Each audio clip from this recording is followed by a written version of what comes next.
परमेश्वरको महिमा होस्। म परमेश्वरको दास र तपाईहरुको मित्र उमेश रेग्मी। आज फेरि म तपाईहरुलाई स्वागत गर्छु वचनको गहिराईमा।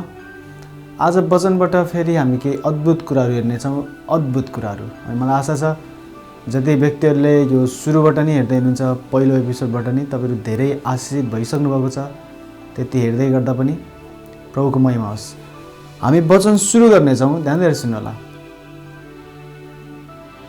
बाइबलमा लेखेको छ, येशूले भन्नुभयो, पवित्र आत्मा आएपछि तिमीहरू मेरो नाउँको साक्षी हुनेछौ। ध्यान दिएर सुन्नु होला। येशूले भन्नुभयो आफ्नो चेलालाई, पवित्र आत्मा आएपछि तिमीहरू मेरो नाउँको साक्षी हुनेछौ।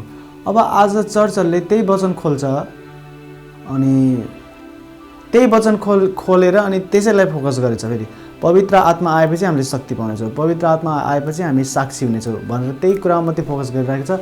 तर केही कुरा मिस गर्दैछ चर्चहरूले। ध्यान दिएर सुन्नु होला, म तपाईलाई बुझाउन कोसिस गर्छु। अनि मलाई विश्वास छ तपाईको लाइफ, आत्मिक जीवन चेन्ज हुनेछ र तपाईँ र हामी प्रभुको लागि असल साक्षी बन्नेछौँ, गवाई बन्नेछौँ, ठुलो महान गवाई। यसैले भन्नुहुन्छ चेलालाई, पवित्र आत्मा आएपछि तिमीहरूले शक्ति पाउनेछौ र तिमीहरू मेरो नाउँको साक्षी हुनेछौ। अब येशूले त्यो कति बेला भन्नुभयो? येशूले चेलालाई त्यो त्यति बेला भन्नुभयो जब येशू स्वर्ग जानेवाला हुनुहुन्थ्यो। ठिक छ। येशूले आफ्नो चेलालाई वचन सिकाइसकेपछि, येशूले आफ्नो चेलालाई वचनले भर्नुभयो र वचनले चेलाहरू भरिए, वचन धेरै सिके र भन्नुहुन्छ, अब म पवित्र आत्मा पठाउने छु र पवित्र आत्मा पाएपछि तिमीहरू मेरो नाउँको साक्षी हुनेछौ विश्वभरि, संसारभरि। ध्यान दिएर सुन्नु होला। पवित्र आत्मा आएपछि साक्षी हुनेछौ भन्नुभएको होइन येशूले। येशूले भन्न खोजेको के हो त्यति बेला बुझ्नु, ध्यान दिएर। येशूले भन्न खोजेको, तिमीलाई मैले वचनले भरिदिएँ, वचन तिमीलाई सिकाएँ, अब म पवित्र आत्माले भर्छु तिमीलाई र वचन अनि पवित्र आत्मा मिलेपछि तिमी साक्षी हुनेछौ संसारमा। अब चर्चहरू, कति चर्चहरू कि त उहाँहरू वचन मात्रै पढ्नुहुन्छ, आत्माको काम मान्नुहुन्न, अनि कति चर्चहरू जसले आत्माको कामहरूमा पनि विश्वास गर्नुहुन्छ, उहाँहरू फेरि वचनमा परिपक्व हुनुहुन्न। मैले धेरै व्यक्तिहरूलाई देखेको छु यस्तो, जसलाई प्रभुले प्रयोग गर्नुहुन्छ आत्माको कामको निम्ति, तर तिनीहरू आत्मामा एकदम अपरिपक्व, किनकि आत्माले काम हुँदैछ तिनीहरूको लाइफमा, पवित्र आत्माको शक्तिद्वारा काम हुँदैछ, तर वचन नपुगेको भएर एकदम अपरिपक्व तरिकाले, अपरिपक्व ढङ्गले गरिराख्नु भएको छ उहाँहरूले कति कुराहरू। साक्षी हुनको लागि, एउटा प्रभावशाली साक्षी हुनको लागि हामीलाई पवित्र आत्मा भएर मात्रै पुग्दैन, वचन पनि चाहिन्छ, र वचन भएर मात्रै पनि पुग्दैन, पवित्र आत्मा पनि चाहिन्छ। वचन र पवित्र आत्मा जब मिल्नुहुन्छ अनि प्रेरितहरू साक्षी भए जस्तो हामी पनि हुन्छौँ साक्षी। मेरो कुरा सुन्नु होला ध्यान दिएर। आजभन्दा लगभग 7 वर्ष पहिला भन्नुपर्छ, आजभन्दा 7 वर्ष पहिला एक ठाउँमा सङ्गति थियो, घरेलु सङ्गति जस्तै। अनि त्यहाँ आराधना गर्दा गर्दै पवित्र आत्माले मान्छेहरू भरिनुभयो र त्यही दिन म माथि पनि हात राखेर प्रार्थना गरियो र जब परमेश्वरको दासहरूले म माथि हात राख्नुभयो त्यति बेला म पनि आत्माले भरिएर अन्य भाषा बोल्न थालेँ त्यो दिनदेखि। ठिक छ। जब अन्य भाषा मैले बोल्न थालेँ अनि मैले सोच्थेँ कि अब भाइ लङ्गडो पनि हिँड्छ मेरो लाइफबाट, अन्धोले देख्छ, कुष्ठरोगी शुद्ध हुन्छन्, असम्भव कुराहरू सम्भव हुन्छ, अब म बहुत ठुलो साक्षी हुन्छु भनेर त्यो ठाउँबाट निस्केर जाँदाखेरि मैले त्यस्तो फिल गर्थेँ मनमा। मैले विश्वास गरेर निस्केँ सानले, हिरो भन्दै कि यार आज त पवित्र आत्माले भरियो, प्रेरितहरूले अन्य भाषा बोल्थे, म पनि अन्य भाषा बोल्ने भएँ आज, अब के हुन्छ, म बहुत खतरा साक्षी हुनेवाला छु। म त्यस्तो भनेर जब निस्केँ, विश्वास गर्नु म एकदम निराश भएँ। किनकि प्रेरितहरूबाट हुने कामहरू केही पनि भएन त्यति बेला, केही पनि नै। नर्मल कुराहरू, त्यो साधारण सानो सानो रोगीहरू त जसले प्रार्थना गरे पनि सन्चो हुन्छ। ठिक छ। येशूको नाम प्रयोग गऱ्यो भने सानो सानो दुष्ट आत्माहरू, सानो सानो बिमारीहरू, सानो सानो कुराहरू त जो सुकैले येशूलाई आफ्नो पुरा हृदयले नमान्ने व्यक्ति, पापमै जिइराखेको व्यक्तिले पनि प्रार्थना गरे पनि सानो सानो चमत्कार हुन्छ। हो त्यस्तो खालको चमत्कारहरू हुन्थ्यो सानो सानो, तर साक्षी हुने टाइपको, गवाई हुने टाइपको त्यस्तो ठुलो साक्षी हुन सकेन म, त्यस्तो चमत्कारै हुन्थेन। अनि मैले भने यार म आत्माले भरिएछु, अन्य भाषा नि बोल्छु, तर किन हुन्न त्यो चमत्कार? फेरि पछि मैले बुझेँ, पवित्र आत्माले भरेर मात्रै नपुग्दो रहेछ, वचनले पनि भरिनु पर्छ। अनि पवित्र आत्माले आफैलाई भर्दै, वचनले आफैलाई भर्दै जब म अगाडि बढ्दै गएँ र आज तपाईँले देख्दै हुनुहुन्छ प्रभुले आफ्नो महिमाको निम्ति साक्षी बनाउँदै हुनुहुन्छ। जहाँ पनि हामी जान्छौँ सभाहरू गर्न, त्यो ठाउँको मान्छेहरूले भाइ येशू जीवित छन् भनेर थाहा पाउँछन्। आज येशूले जुन साक्षी मलाई बनाउनु भएको छ त्यो आत्माले भरेर मात्रै होइन, ठिक छ, आत्माले भरिएर मात्रै साक्षी होइन, पवित्र आत्माले भरिने र वचनले पनि भरिने। अनि वचनले कसरी भर्नुहुन्छ? आफैलाई बाइबल पढेर, क्रिस्चियन किताबहरू पनि फेरि यस्तो व्यक्तिले लेखेको क्रिस्चियन किताब जो व्यक्ति प्रभुको इच्छा अनुसार जिउने व्यक्ति हो। अब क्रिस्चियन किताब जसले पनि लेख्दैछ आजकल, बुझ्दै हुनुहुन्छ, जसले पनि लेख्दै हुनुहुन्छ। किन? गुगलमा सर्च गर्नु, तपाईँलाई के को बारेमा वचन लेख्नु पर्यो, तपाईँलाई उपवासको बारेमा लेख्नु पर्यो या तपाईँलाई अन्य भाषाको बारेमा लेख्नु पर्यो, जेको बारेमा पनि तपाईँलाई वचन लेख्नु पर्यो, आफ्नो मोबाइलमा गुगलमा सर्च गर्नु, भर्सहरू, पदहरू, मलाई अन्य भाषाको पदहरू दिए भन्नु र त अन्य भाषाको पदहरू दिन्छ सर, र अनि अन्य भाषाको पदहरू सबै सार्नु त्यसमा। अनि अन्य भाषाको अर्थ, अन्य भाषा बोल्ने तरिका के हो भनेर टाइटल लेखेर एउटा किताब लेखिदिनु, या त भेटीको बारेमा लेखिदिनु या त उपवासको बारेमा लेखिदिनु, जे पनि तपाईँलाई चाहियो गुगल गरेपछि त्यसले पदहरू देखाइदिन्छ पुरै। अनि सबै पद सार्नु अनि आफूले बुझेअनुसारको दिमाग लगाएर लेख्नु। किताब त्यसरी लेख्छन् आजभोलि। त्यही भएर जसले पनि क्रिस्चियन किताब लेख्यो त्यसको किताब पढ्छु वचनले भरिनको लागि नभन्नु, मान्छे चाख्नु, मान्छे जाँच्नु, न्यायको रूपमा, विरोध गर्नको रूपमा जाँच्नु भनेको होइन, तर यो व्यक्तिको म पढ्छु भनेर जेन्युन एउटा सिरियस क्रिस्चियन, सिरियस परमेश्वरको दासहरूको मात्रै किताबहरू पढ्नु। अनि वचनले भर्ने तरिका चाहिँ बाइबल पढ्ने, वचन सुन्ने, ध्यान दिएर क्रिस्चियन किताबहरू पढ्ने, त्यसरी तपाईँले आफैलाई वचनले भर्नुहुन्छ। ठिक छ, अब मेरो कुरा सुन्नु। वचनले भरिनुहुन्छ, आत्माले भरिनुहुन्छ, अनि त्यसपछि बल्ल ठुलो महिमा प्रकट हुन्छ। मेरो कुरा सुन्नुलाई ध्यान दिएर। येशूले भन्नुभयो म जीवनको पानी हो, ठिक छ, जीवनको जल हो म भन्नुभयो येशूले एक ठाउँमा, र एक ठाउँमा फेरि यसरी पनि भन्नुहुन्छ म जीवनको रोटी हो। अब येशू जीवनको रोटी हुनुहुन्छ भनेको के हो र येशू जीवनको पानी हुनुहुन्छ भनेको के हो, त्यो बुझ्न जरुरी छ चर्चले। यदि मैले रोटी मात्रै खाइराखेँ र मैले रोटी मात्रै खाइराखेँ, पानी खाएन भने म बिमारी हुन्छु र मेरो किडनी बिग्रिन्छ, मेरो पत्थरी पर्ला अनि म बिमारी हुन्छु। र मैले पानी मात्रै पिइराखेँ, खाना नै खाएन, रोटी नै खाएन, पानी मात्रै पिइराखेँ भने पनि म बिमारी हुन्छु। आजभोलि क्रिस्चियनहरू यस्तै छन्। कति क्रिस्चियनहरूले कि त पानी मात्रै खाइराखेछन्, कति क्रिस्चियनहरूले कि त रोटी मात्रै खाइराखेछन्। अब जतिले वचनतिर मात्रै ध्यान दिनुहुन्छ र वचनले मात्रै आफैलाई भर्न चाहनुहुन्छ, अध्ययन गरेर, बाइबल ट्रेनिङहरू गरेर, तर आफैलाई आत्माले भर्न चाहनुहुन्न भने तपाईँले रोटी मात्रै खाँदै हुनुहुन्छ। आत्मामा तपाईँलाई पत्थरी पर्छ, आत्मामा तपाईँको किडनी बिग्रिन्छ। र जतिले आत्माको काम मात्रै मान्नुहुन्छ, तपाईँलाई वचनतिर ध्यान छैन, यस्तो मात्रै गर्न छ तपाईँलाई, अनि वचन प्रचार गरेको बेलामा यस्तो टाङ पसारेर सुत्ने, फेरि पास्टरले वचन बोलेको बेलामा खुट्टा पसारेर बिमारी चाहिँ सुत्ने, अनि प्रार्थना गर्ने बेलामा पनि हो प्रभु प्रभु ए प्रभु, पत्थरी गऱ्यो होला तपाईँलाई आत्मामा। सरी के पर्यो, कुपोषण भयो होला, किनकि तपाईँले पानी मात्रै खाइदिनुहुन्छ नि त, रोटी खानु भएको छैन, तपाईँलाई कुपोषण भयो होला। आत्माले भर्नुहोस् प्रभु प्रभु, आत्माले भर्नुहोस्, आत्माले।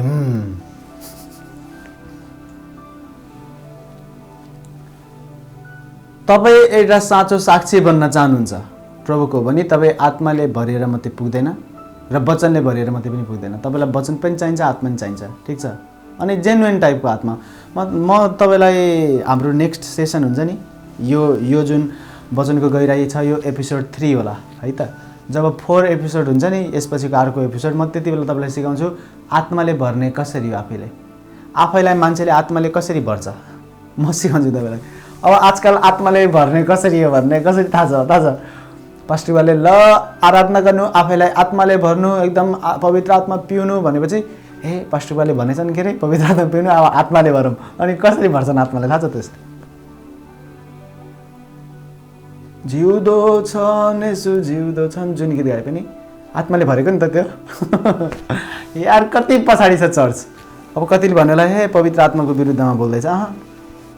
मैले चिन्छु पवित्र आत्मालाई, उहाँले मलाई चिन्नुहुन्छ। पवित्र आत्माको विरुद्धमा बोलेको हुन्न म। पवित्र आत्मा आफैले तपाईँलाई हेर्दा पनि भन्नुहुन्छ होला यार यसरी त भर्दैन आत्माले। म तपाईँलाई सिकाउँछु नेक्स्ट सेसनमा, ठिक छ? जब म आत्माले भरिन्छु, आत्माले अद्भुत रीतिले म भरिएको बेलामा तपाईँले देख्नुहुन्न हल्लेको मलाई। आत्माले भरेको बेलामा मैले रोगीमाथि हात राख्छु, लङ्गडो उठेर हिँड्छ। आत्माले भरेको बेलामा मैले प्रार्थना गर्छु, दुष्ट आत्माहरू भाग्छन्। आत्माले भरेको बेलामा मलाई तपाईँले देख्नुहुन्छ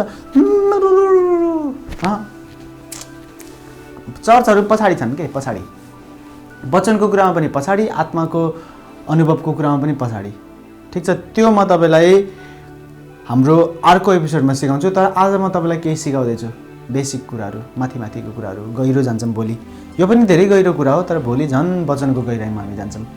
अब सुन्नु ध्यान दिएर। जब संसार आकार बिनाको शून्य थियो, परमेश्वरले भन्नुभयो संसार आकार बिनाको शून्य छ, यसलाई म सुन्दर बनाउँछु। सुन्दर बनाउँदाखेरि के गर्नुभयो परमेश्वरले? बाइबलमा लेखेको छ पवित्र आत्मा पठाउनु भयो र पवित्र आत्माले पृथ्वीमाथि परिभ्रमण गर्नुभयो।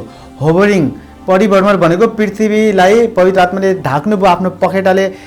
त्यो के अरे चराचुरुङ्गीले आफ्नो पखेटाले ढाक्छ नि आफ्नो बच्चाहरूलाई, कुखुराले ढाक्छ, त्यसलाई होभरिङ भन्छ, परिभ्रमण भन्छ त्यसलाई, ठिक छ? आफ्नो पखेटाले बच्चालाई ढाके जस्तै पवित्र आत्माले पृथ्वीलाई ढाक्नुभयो, परिभ्रमण गर्नुभयो भन्छ। जब पृथ्वीलाई पवित्र आत्माले परिभ्रमण गर्नुभयो, परिभ्रमण गर्ने बित्तिकै सुन्दर बन्यो संसार? बनेन।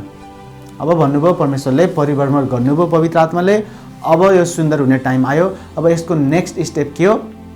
वचनले भर्नु पर्यो। बाइबलमा लेखेको छ उहाँ परमेश्वर पिताले वचन बोल्नुभयो, भन्नुभयो उज्यालो होस्, र उहाँको वचन अनुसार उज्यालो भयो। उहाँले भन्नुभयो दिन र रात छुट्टोस्, छुट्टियो। उहाँले भन्नुभयो वनस्पतिहरू उम्रोस्, वनस्पति बोट बिरुवाहरू सबै उम्रे। उहाँले भन्नुभयो जङ्गली जनावरहरू बनोस्, सबै बन्यो। जब त्यहाँ पवित्र आत्माले ढाक्नुभयो र ढाकेर मात्रै भएन, त्यहाँ पवित्र आत्माले ढाकिदिनु भएपछि त्यहाँ परमेश्वरले वचन पठाउनु भयो र संसार कति सुन्दर छ। आज क्रिस्चियनहरूको जीवन किन सुन्दर छैन?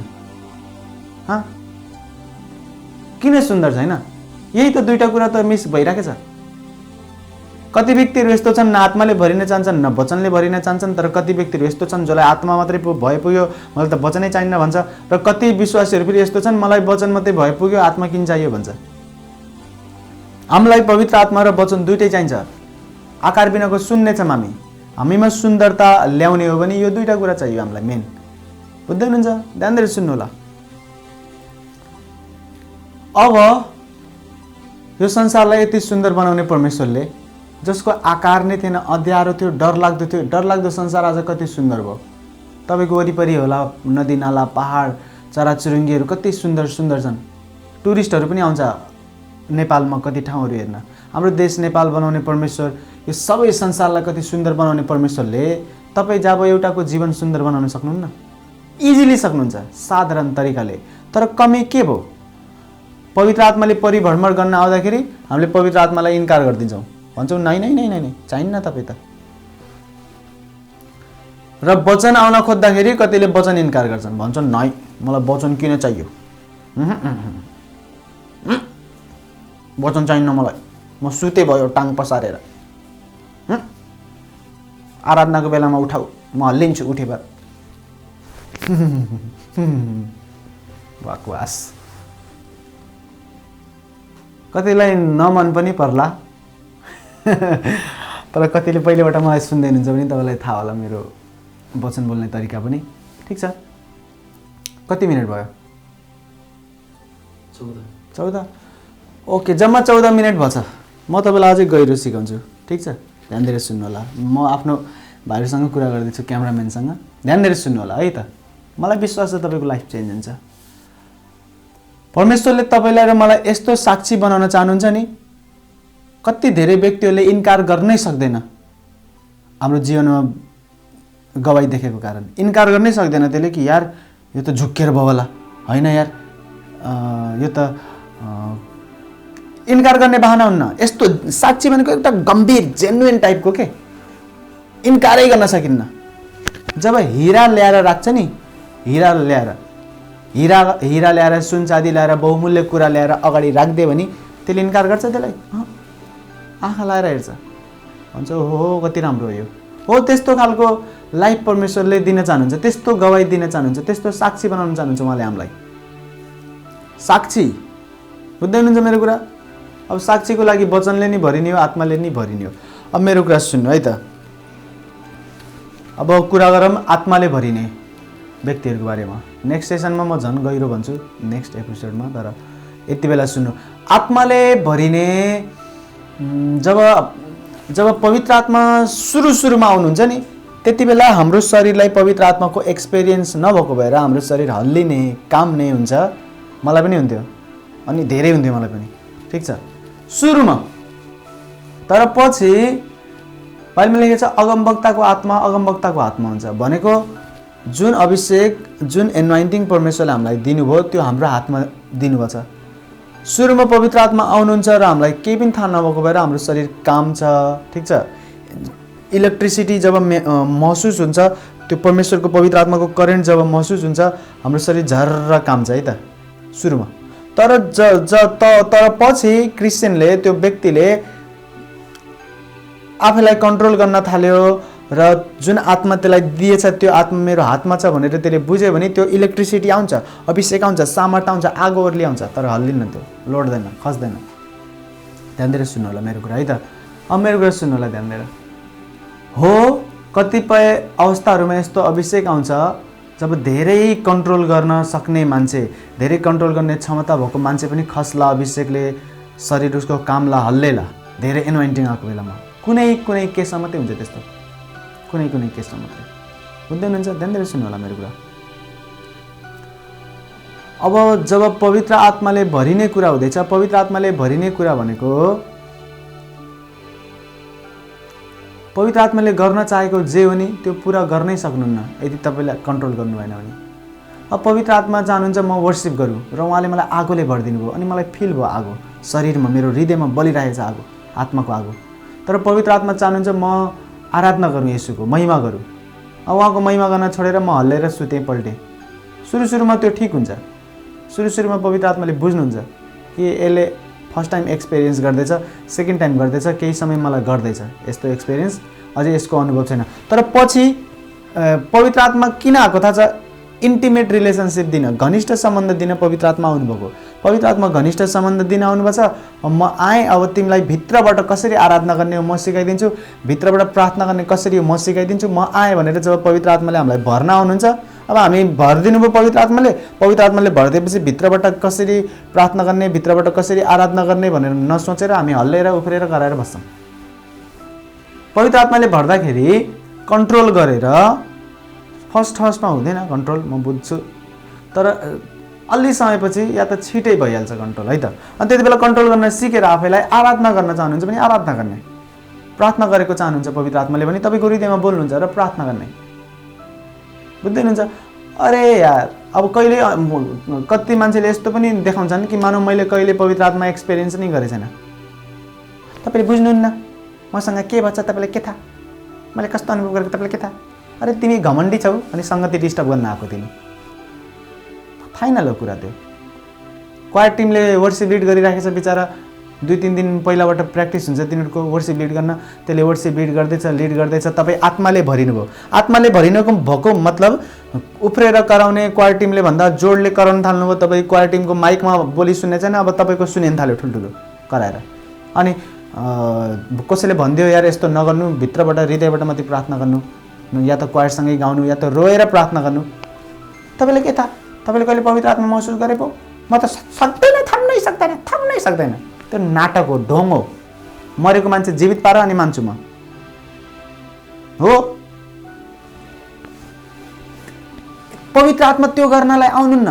एभ्री डे, हरेक दिन पवित्र आत्माले मलाई भर्नुहुन्छ, हरेक दिन रिफ्रेस गर्नुहुन्छ, ताजा अभिषेक दिनुहुन्छ। तपाईँले के लाग्छ म हरेक दिन उफ्रिन्छु होला आफ्नो घर? यति खतरा उफ्रिन्छु म, मेरो टोल पोलको सबैले थाहा हुन्छन्। त्यस्तो हुन्छ। मैले प्रार्थना गरिदिन्छु, कुष्ठरोगी शुद्ध हुन्छ, अन्धोले आँखा देख्यो। भर्खरै हामी कपिलवस्तु सभामा गयौँ, प्रार्थना गर्ने बित्तिकै यस्तो जाडो महिनामा आते मान्छेहरू, कति वर्षदेखि सानैबाट बिमारी भएको मान्छे, बिहा भएर 2टा बच्चा भइसक्यो तर पनि बिमारी छ, निकै नहुने, प्रार्थना भएपछि निकै हुने, त्यस्तो गवाईहरू, चमत्कार ठुल्ठुलो, त्यस्तो महान कामहरू प्रभुले गर्नुहुन्छ। तपाईँलाई के लाग्छ म पवित्र आत्माले भरिएको मान्छे होइन? अनि पवित्र आत्माले भरिएको मान्छे सबै उफ्रिनै पर्छ। ध्यान दिएर सुन्नु होला। टाइम हुन्छ अभिषेक आउँछ, कन्ट्रोल नहुने अभिषेक आउँछ। तर यो कहिले कहिले हुन्छ, समटाइम्स, कहिले कहिले मात्रै। बुझ्दै हुनुहुन्छ? होला पास्टर बाले तपाईँमाथि हात राख्नुभयो र इलेक्ट्रिसिटी अभिषेक करेन्टको रूपमा तपाईँको शरीरमा करेन्ट चाहिँ ओर्ली आयो, त्यति बेला कन्ट्रोल गर्नु भएन, खस्नुभयो, त्यो म बुझ्छु। बुझ्दै हुनुहुन्छ? तर त्यो डिस्टर्ब गर्ने तरिकाले होइन। ध्यानले सुन्नु ल, म तपाईँलाई सिकाउँछु आत्माले भरिने कसरी हो। नेक्स्ट एपिसोडमा आत्माले मैले आफैलाई डेली कसरी भर्छु। अद्भुत छ, अद्भुत भाइ, अद्भुत। अरे आत्माले आफैलाई भर्नु, वचनले आफैलाई भर्नु, दुष्ट आत्मा काम छन् तपाईँलाई देखेर थर्र डराउँछन् तिनीहरू। तपाईँ जहाँ जाँदै हुनुहुन्छ नि त्यहाँ तपाईँ जाने ठाउँमा तिनीहरू पहिले ठाउँ छोडेर भाग्छन्। भन्छन् ए आत्माले र वचनले भरिएको मान्छे आउँदैछ, भाग भाग भाग, ठाउँ छोडेर भाग। यो हुन्छ जब आत्माले र वचनले मान्छेले आफैलाई भर्छन्, त्यति पावरफुल काम हुन्छ। अब मेरो कुरा तपाईँले ध्यान दिएर सुन्नुभयो होला, कतिलाई मन परेन होला सुरुमा सुन्ने व्यक्तिहरूले, तर जतिले पहिलेबाट सुनिराख्नुहुन्छ तपाईँलाई त थाहै होला। यस्तो खालको त मैले पहिला नै भनिसकेको थिएँ। तर आउनुहोस् आज प्रार्थना गरौँ। सामर्थ्य अनुग्रही परमेश्वर, यो मेरो प्रार्थना छ, जति व्यक्तिले यो हेर्दै हुनुहुन्छ यो मेरो प्रार्थना छ, उहाँलाई तपाईँको नाउँको एक असल साक्षी बनाउनुहोस्। येशूको सामर्थ्य नाममा एक असल साक्षी बनाउनुहोस्, असल साक्षी। ओ जिजस, यसैमा पवित्र आत्माको उपस्थिति आफ्नो हृदयमा महसुस गर्दैछु। उहाँ हाम्रो बिचमा हुनुहुन्छ र उहाँले प्रार्थना सुन्नुहुनेछ र उत्तर दिनुहुनेछ। यो मेरो प्रार्थना छ, परमेश्वरले तपाईँलाई एक असल साक्षी बनाउनु भएको होस्। आत्माले र वचनले भरिएर एक असल गवाई र असल साक्षी तपाईँ हुनुभएको होस्। परमेश्वरको अद्भुत महिमा प्रकट होस् तपाईँको जीवनबाट। Thank you Jesus. रिखे सीमा रालाबा खोरोलो सुम्बो हो सत्रो श्रीमे, रिखे सिखे रिमा मा खोरोलो सम्बाहा रमन्नलाहा दिलदोर रम्बा, रिथे रिमा मामा रालाबा खोरोलो संदा याबा, रिखे सिखे रिमे लेमा मा खामा मामा राला सिखे हे सत्रो श्रीमे। पिता, र म प्रार्थना गर्दछु यदि कोही बिमारीले यो हेर्दै हुनुहुन्छ भने येशूको नाउँमा म हरेक किसिमको रोग र हरेक किसिमको बिमारीको आत्मालाई हकार्दछु in the name of Jesus. Yeshu तपाईँको रगतद्वारा बनाइएको एक राजकीय पुजारी भएको नाताले, तपाईँको रगतले छाप लागेको एक व्यक्ति भएको नाताले, तपाईँको दास भएको नाताले येशूको नाउँमा म बिमारीको सबै शक्तिहरूमाथि शासन गर्छु, राज्य गर्दछु र म आज्ञा दिन्छु त बिमारीको आत्मा, त दुष्ट आत्मा मानिसहरूको शरीरलाई छोड र जा येशूको नाममा in the name of Jesus. हरेक दुष्टताको आत्माहरू जाउन्, हरेक रोगहरू निकोस् येशूको नाममा। मरिसकेका अङ्गहरू जीवित हो in the name of Jesus. Thank you Jesus. मरिसकेका अङ्गहरू जीवित हो, काम नगर्ने अङ्गले ठिक काम गर येशूको नाममा। रमन्नलाहा दिलदोरा रम्बा, सिखे रिमे लिमा रालाबा खोरोलो सम्बा हा राम्मा खाबा खोरोलो सिथे है। Thank you Jesus. धन्यवाद येशू, धन्यवाद सामर्थ्य परमेश्वर। Amen, amen, amen. Thank you.